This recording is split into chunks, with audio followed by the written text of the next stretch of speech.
Good morning, guys. Oh, well, good afternoon, I should say, ladies and gentlemen. Welcome to the FanDuel Friday Strategy Breakdown. I'm Drizzy26, Andre Alford here at RG, and I got here with me today TJ Zwarych. As you know, he's one of the better MLB players, DFS players, actually, just in general. So it's an honor to have him here today to go with me over this slate today for MLB because we got some baseball back tonight. It's a pretty big slate. But first of all, TJ, how you doing tonight? Doing very well. This is my first show since qualifying for the World Fantasy Baseball Championship. My first live final. I know you're a vet of those live finals. You, Christy, and Squirrel kind of have been locking things down for RG. So I'm excited to head to Chicago for my very first one. Yes, definitely, and I want to say congratulations to you for that too, because those things are not easy to get, and once you get them, it feels good. It's like I understand it. The cost sometimes gets high, especially if you don't win. But once you get there, once you get the ticket, it's worth the whole thing with the experience and everything. And I look forward to seeing you there in Chicago. I might not be there to hold. I mean to play, but we'll see. But I'll be there to definitely host and give a showing of how the live final is for sure. It was an interesting sweat too, because I think I made like six lineups that night, and that was my lowest entry feed lineup out of all of them, and it was going decently, but it was just barely in the money, and so I hadn't really looked at it. But it had Clayton Kershaw as the pitcher. In the last game of the night, he ended up coming in way lower owned than I expected him to, and he had a big night. I think he went like 7-8 innings, and that ended up sealing the deal. He just kept climbing, and then held that top spot after he got the win.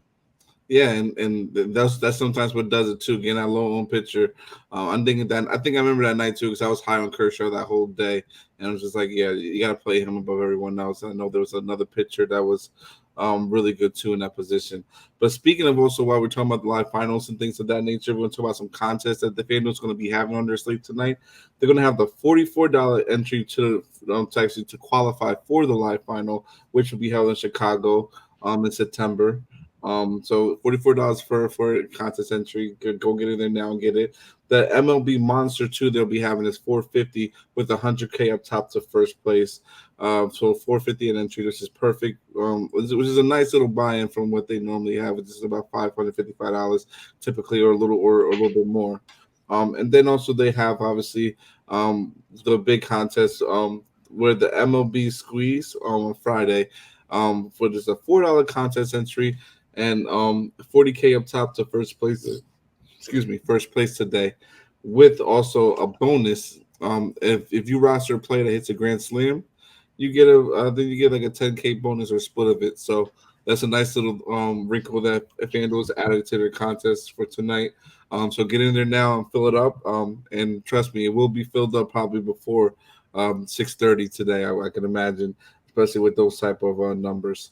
Okay, but With the contests we have today, this slate I think is very conducive to those contests because we got a lot of top heavy stuff with that $4 contest, 40K up top to first, and then I think it drops to 15K to second. So you're shooting for a first tonight, and we have a pitching slate with just a plethora of options, and you see there's some guys standing out to me that are the clear top options, and then a couple other guys who aren't picking up the ownership with very similar, if not even higher upside as some of these other top options. So it's definitely a very interesting set of prize pools we got, and I think the slate is conducive to it as well. Yeah, definitely for sure, and I agree with that. So since we want to just get right into it. What is your overview of the whole slate today?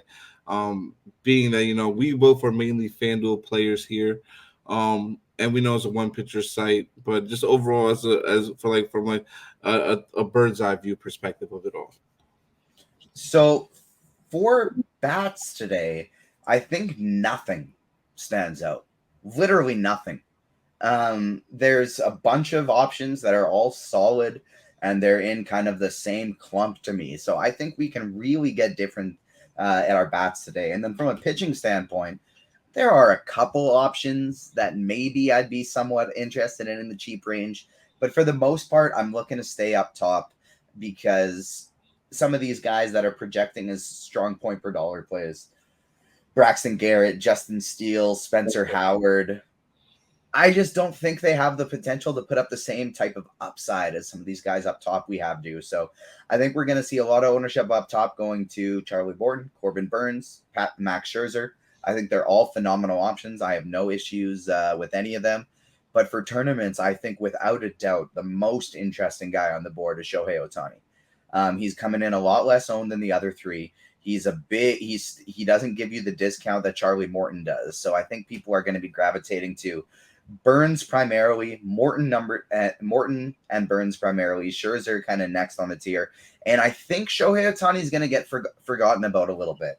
And if we pull up Plate IQ and look at the matchup that he has today, the projected lineup for Atlanta has 5 right-handed bats in it, and Ohtani's striking out 37% of right-handed bats. The entire lineup has a 24% strikeout rate. Ohtani's no slouch against lefty. He still strikes out 33.3% of them. He just doesn't have he just gets hit a little bit harder by the lefties than he does the righties. But it's these lefties in the lineup outside of Michael Harris and Matt Olson, they're not very good. Like, I'm not worried about Eddie Rosario at this stage in his career. I'm definitely not worried about Robinson Cano. Shohei Ohtani, yes, there's a chance he could get lit up for a couple home runs if he's wild, not on the top of his game. Atlanta's a dangerous team, but I think he's got the highest upside on this entire slate. And I tend to agree with you on that one for sure, definitely. Just because of the points you mentioned there, but also Atlanta's still having, I think, even though it's coming down, I know they still have, I think, the highest strikeout rate in the league right now, just from the awful start they got off to. So that takes into consideration too. So to me, with Shohei, it goes either one of two ways. Most of the times it goes the way of him striking out a lot of guys and pitching really well, but then there are moments where he does get blown up and it just gets ugly real fast. So I think he is definitely a true GPP player, and is someone that is, like you said, going to get lost on the slate, but someone I definitely don't mind rostering at 11K. And we have 2 other pitchers that are higher than him, even at 11K.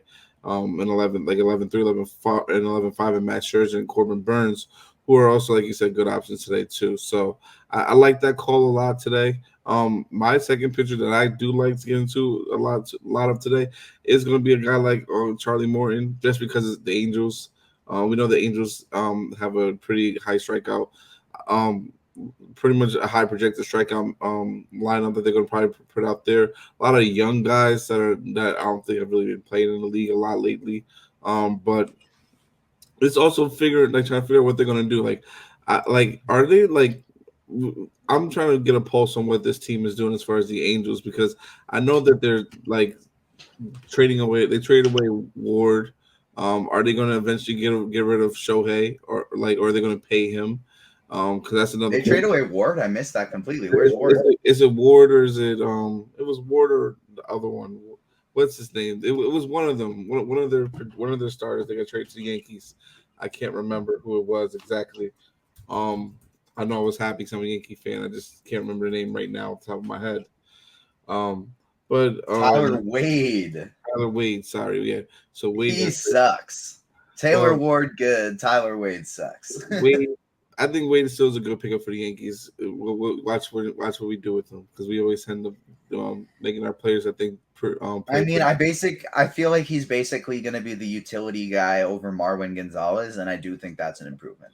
Yeah, which is what we need. So I'll take that any day of the week. But yeah. So I'm just wondering, are they going to they haven't been going nowhere the past couple of years. So are they going to just rebuild and get rid of Trout, or are they going to try to still keep Trout? Because Trout's 30 years old, has been having a lot of injuries lately too. So I want to know what is the route that the Angels are going to go with. So it's going to be. I'm just hoping that there are conversations where the Blue Jays are dangling Gabriel Moreno and whoever else the Angels want, and they're having conversations for Trout, but more primarily Ohtani. Yeah, everyone wants Ohtani. He's the top player. He's honestly probably one of the top prospects probably in baseball, in my opinion, or just players overall, because he does both. Like we were talking, I know we were talking on the show before about the salary cap, but we can talk about that later and get back on track. But yeah, the salary with Otani would be crazy as far as how much he could possibly earn, because that's two superstars in one. But to me, pitching is pretty straightforward in my opinion. Like Scherzer, Corbin Burns, Shohei, or Charlie Morton are my options. I can't see myself deviating from any one of those guys. The only person I do like to deviate to a little bit, that I don't think that no one is going to be on, and I like this. It's a really dark horse. Is Kevin Gausman against Boston. Just because I know he hasn't been pitching that great lately, but for his matchup against Boston, I don't know why. I don't know if it's just a vendetta against him, but he's just been pitching well against him, and it's been 2 games so far only against them. This will be the third one. But he's pitched well against them so far this year.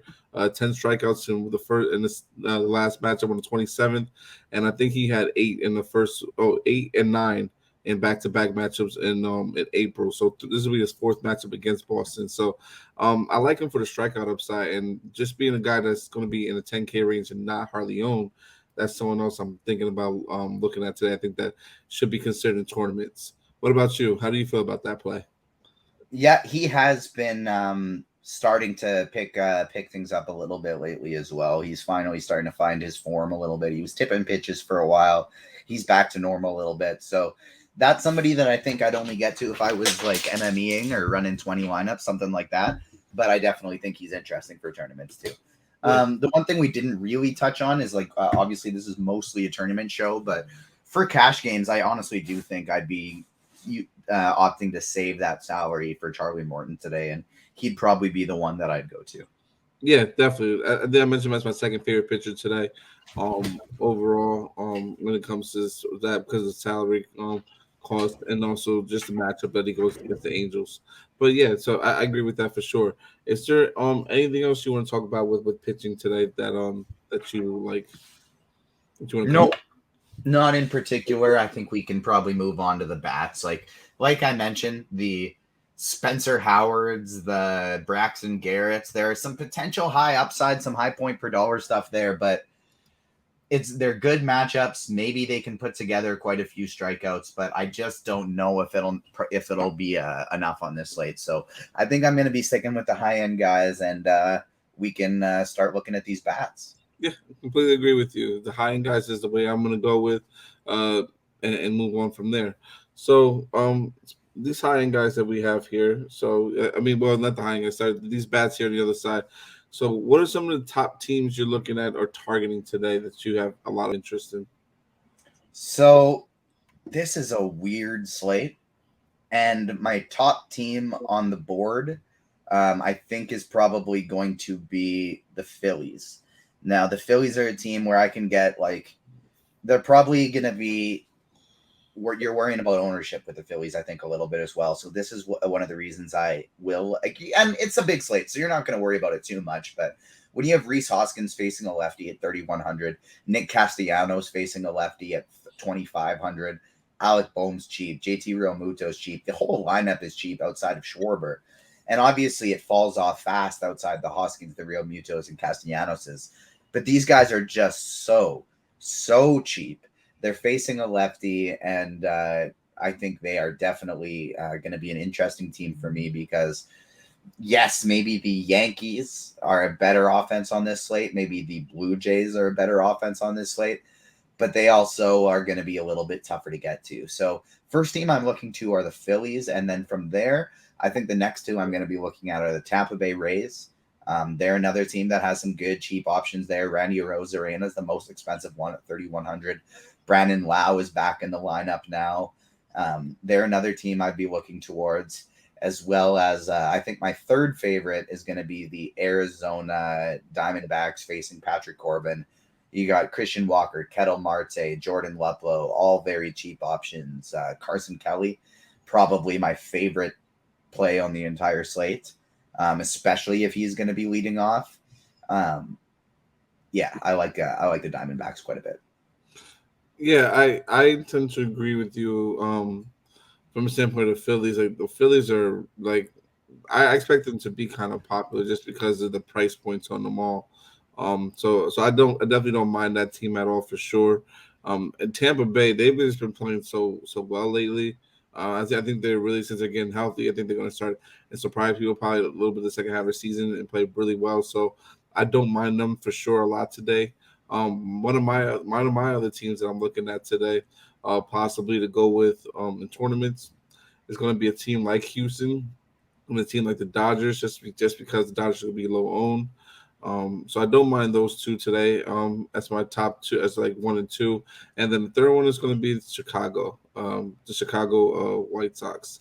Um, I think that they're going against Quantrill. I think that's a good matchup for them. He's not good against righties.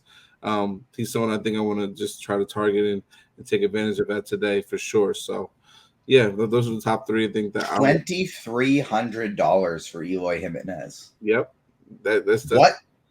It's a price you don't really see often, so you gotta take advantage of that. Like a Moncada Jimenez Sheets mini stack?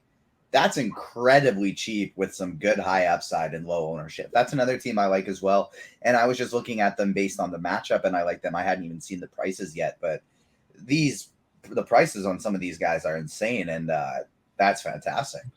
Yeah, and that's just because their season hasn't been what it should have been. In my opinion, I think they should be a lot better, have a better record. But I think that they're going to start hitting the ball well and start putting up a lot more runs and cause to what I think they should be. What they started to do, like I think the last few games of the season. So I like this lineup a lot today for Chicago. I'm going to definitely be rostering a lot of them in tournaments today for sure. I think they'll be very, very, very sneaky as a primary stack.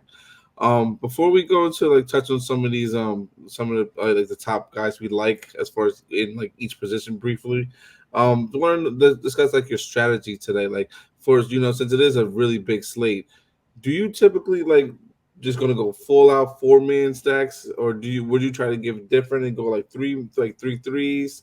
But what does someone like you do today in tournaments? I'm almost exclusively 4 4s, 4 3s, 4 2 2s. Mm. However, on today's slates, I'm actually just like my first few sets of lineup builds. I don't know if it's going to go that way. I don't think I'm going to be MMEing today. Got a whole lot of content. Going to be writing my Agents of Fantasy article that's going to be dropping within an hour of this as well. And then we're, I believe, both on Grinders Live today with Dean. So a lot of content. And I don't think I'm going to be MMEing.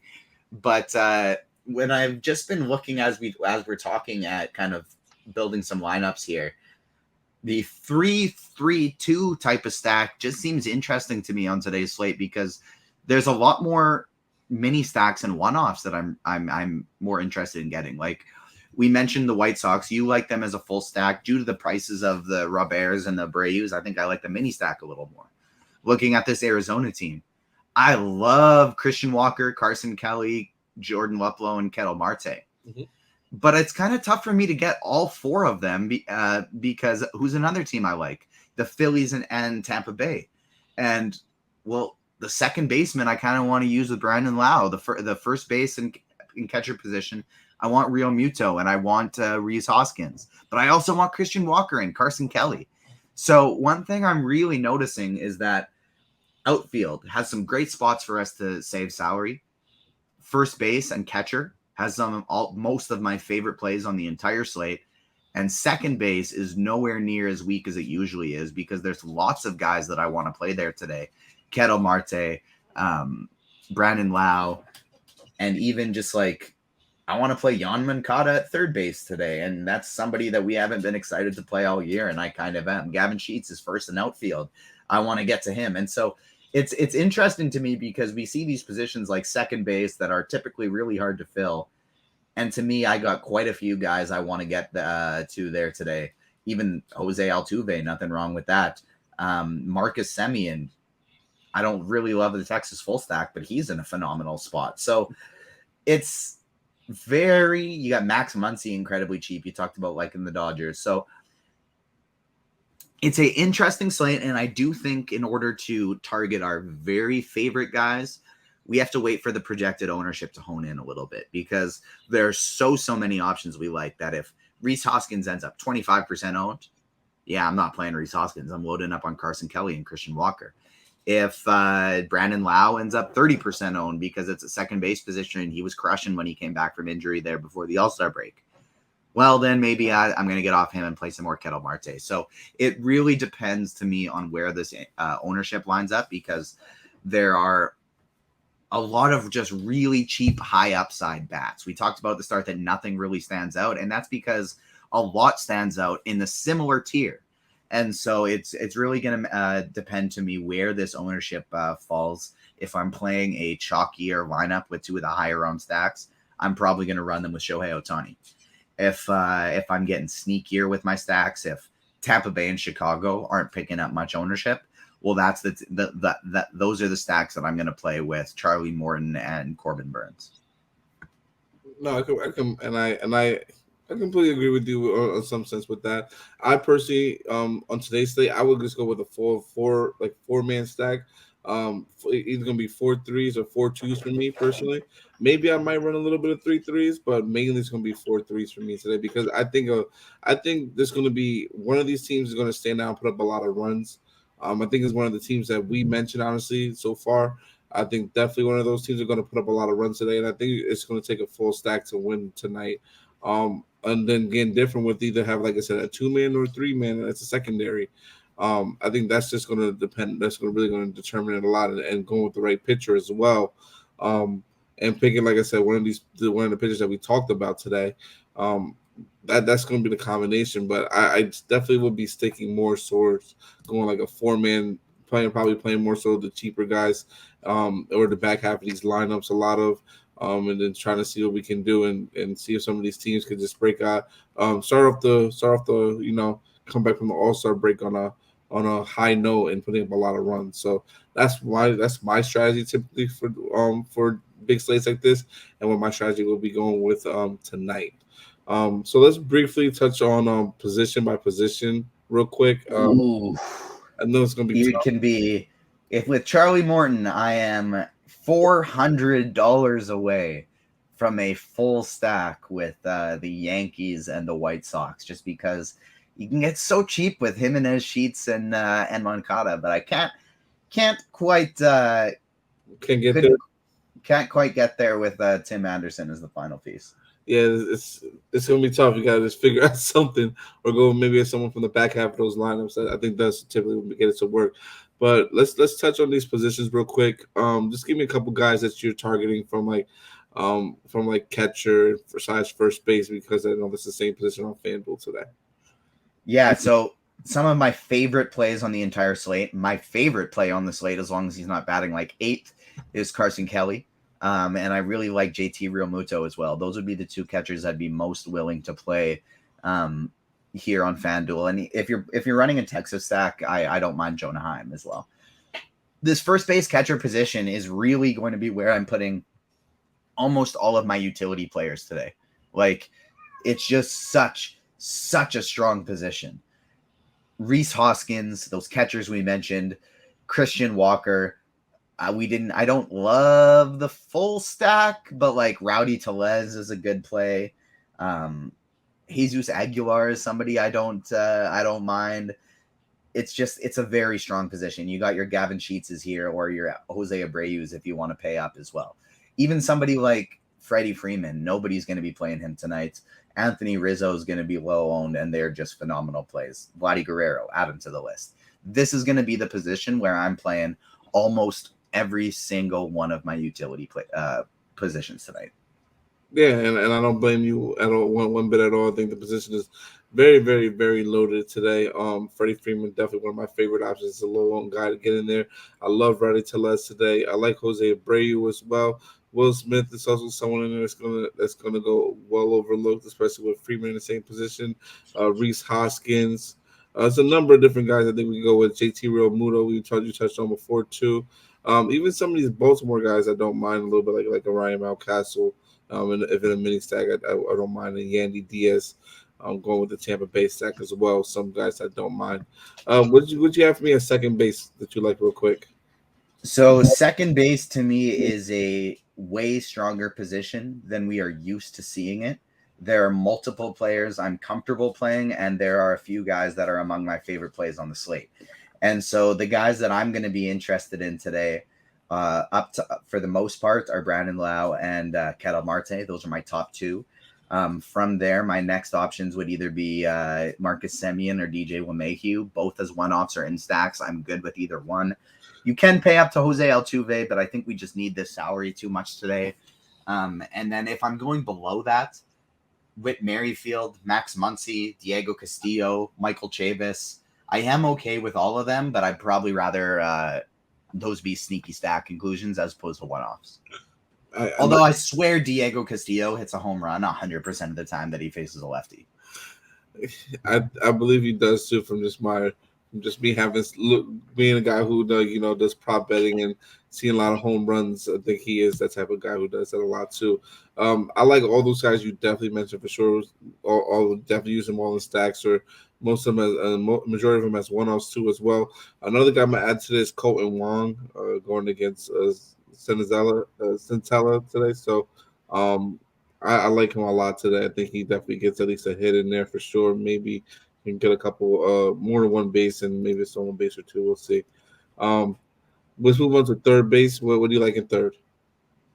Yeah, so with third base today, I like LeMahieu. There are a few one-off guys here I'm moderately interested in, even though if I don't love the stack, like Eugenio Suarez, Bobby Witt Jr., Rafael Devers, Jose Ramirez. All of those are good plays. I think third base is somewhere you can get a little bit different today by mixing in a one-off in your lineup.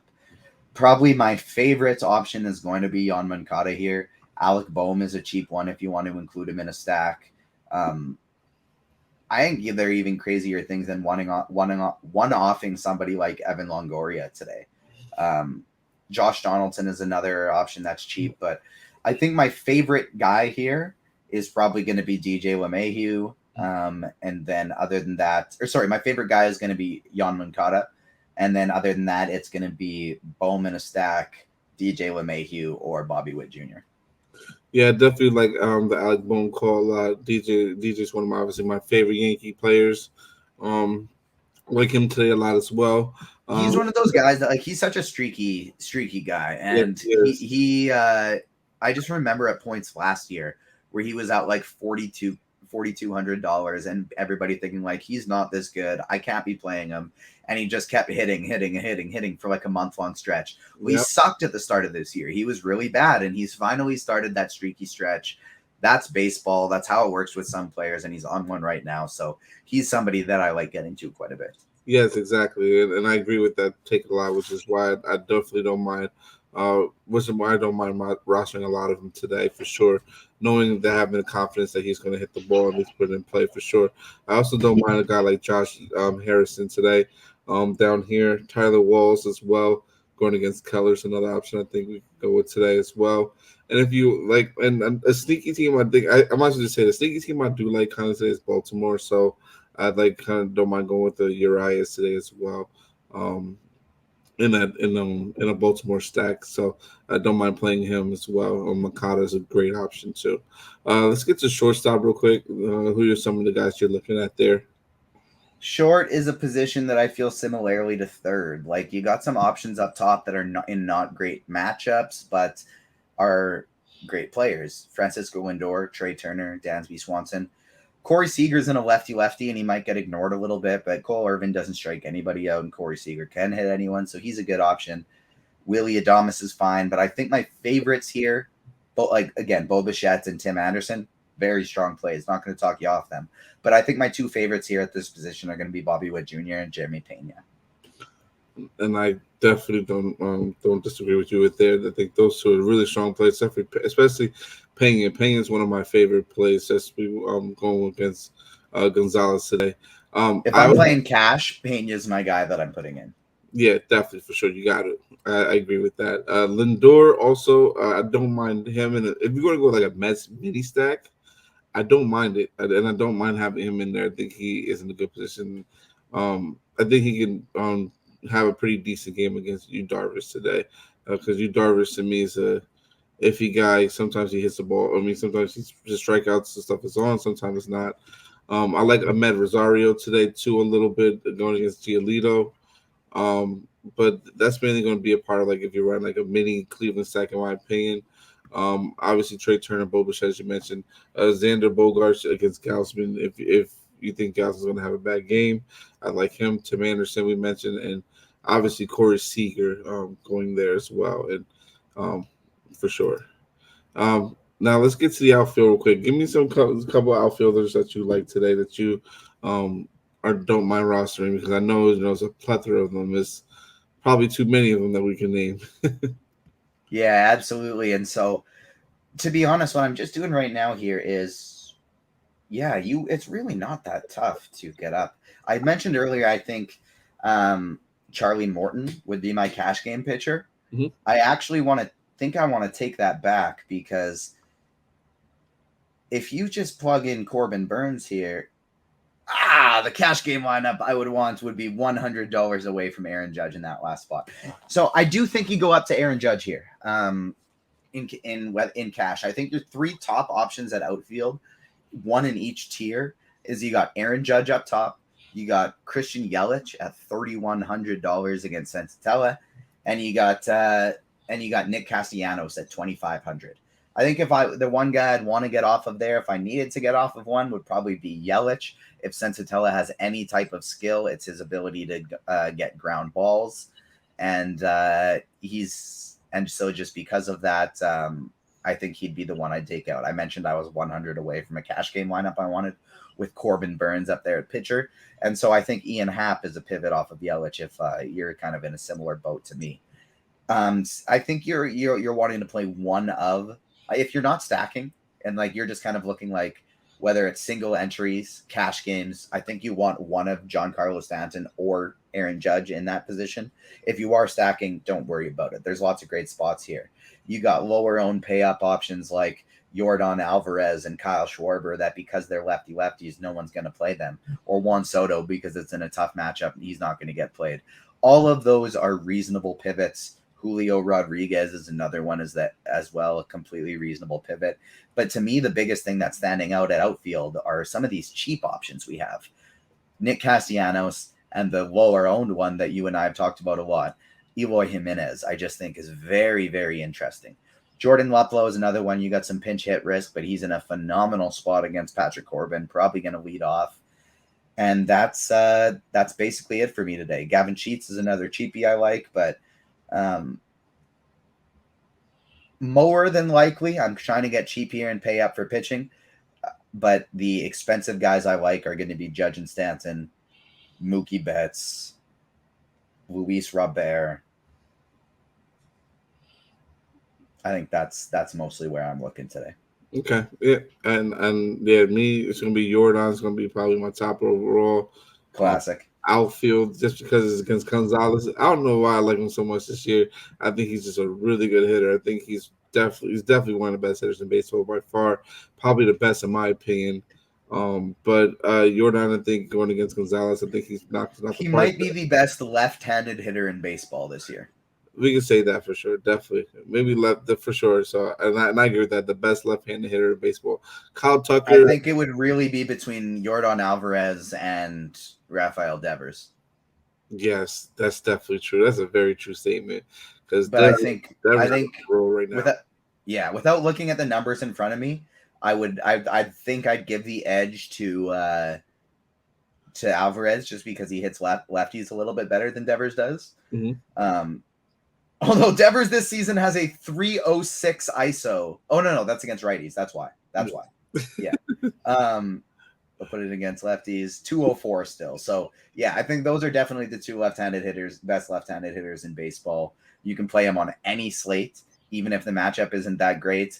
And in a situation like today where like somebody like Alvarez is facing a pitcher that he strikes out 14% of lefties, doesn't keep the ball. He maybe keeps the ball on the ground, but against a guy like Yordan Alvarez, I don't think it matters. For what it's worth, in Plate IQ, we don't have him in the projected lineup, but in lineup HQ we do. I think he'll probably start because he pinch hit the other night, but like he's of course still dealing with that hand injury. Mhm. If he doesn't start, ignore this. But if he does start, I agree with Dre. I think he's one of the better, completely off the board options we're going to get today. I think we're projecting him for like 9%. I don't think he's going to have that.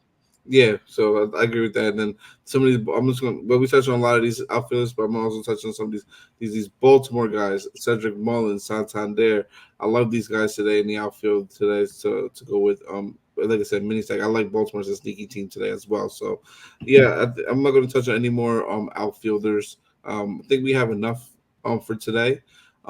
Before we get out of here, is there anything else you want to say or talk about strategy wise before we go? I don't think so. I mean, on a slate where Dre and I are very much on the same page, I think that's a good slate to lock into these picks on. I think the only thing we really disagreed on was the Baltimore. I don't have the same high on them, and I think my sneaky stack that's in a similar kind of spot as them is going to be Texas. But other than that, yeah, so like Texas too. So we're pretty on the same page today. I think it's a good slate to win some money. Yes, it is definitely for sure. So, yeah, I like Texas today. It's tough to wait for them, but we'll talk more about that definitely on Grinders Live, which will be on at 5:00 today. It will be myself, TJ, and the one and only Dean. So we'll be back here today later on in a couple hours, breaking down this slate even more in depth for you guys. So tune in then. And I want to say thank you, TJ, for taking the time today to go over this FanDuel slate. And hopefully, if I'm not winning some money and you're not winning some money, someone else watching this today is winning some money and using the strategies that we presented today. And so thank you for today and have a good day.